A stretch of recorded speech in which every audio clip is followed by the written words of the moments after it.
এই ভিডিওতে আমরা মিশ্রণ সংক্রান্ত একটি গুরুত্বপূর্ণ সমস্যার সমাধান করব। এখানে বলা হয়েছে একটি বাক্সে 50 পয়সা ও 25 পয়সা মিলিয়ে মোট 49 টাকা আছে। বাক্সে মোট 140টি মুদ্রা থাকলে কোন প্রকার মুদ্রা কটি করে আছে তা নির্ণয় করতে বলা হয়েছে। এখন একটা 50 পয়সার মূল্য হলো 50 পয়সাই এবং 25 পয়সার মূল্য হলো 25। যেহেতু বাক্সে মোট 49 টাকা আছে, এই টাকাকে পয়সায় রূপান্তরিত করলে আমি পাবো 4900। তাহলে গড়ে আছে 4900 বাই 140 এত পয়সা। শূন্য শূন্য কাটছি, 7 দিয়ে কাটছি 7 শূন্য, এখানে 7 দিয়ে কাটলে 2, 2 দিয়ে কাটলে 35। অর্থাৎ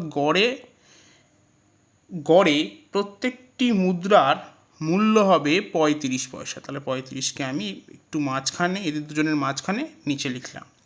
এরপর ট্রিকটা হলো আমরা 50 থেকে 35 বিয়োগ করে লিখব 25-এর তলায়, তাহলে এক্ষেত্রে পাচ্ছি 15, এবং 35 থেকে 25 বিয়োগ করে লিখব 50-এর তলায় এবং এক্ষেত্রে পাচ্ছি 10। এবং এটাই হবে 50 পয়সা এবং 25 পয়সার অনুপাত। 5 দিয়ে কাটলে তাহলে পাবো 2:3। তার মানে 2 ভাগ 50 পয়সা থাকলে 25 পয়সা থাকবে 3 ভাগ।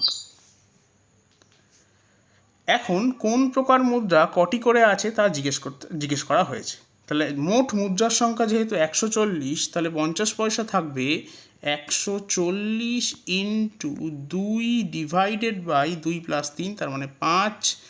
কাটাকুটি করছি, তাহলে এখান থেকে 5 দুগুণে 10, 5 8 40, তার মানে 56টা। তাহলে 25 পয়সা থাকবে 140 বিয়োগ 56, তার মানে 84টা।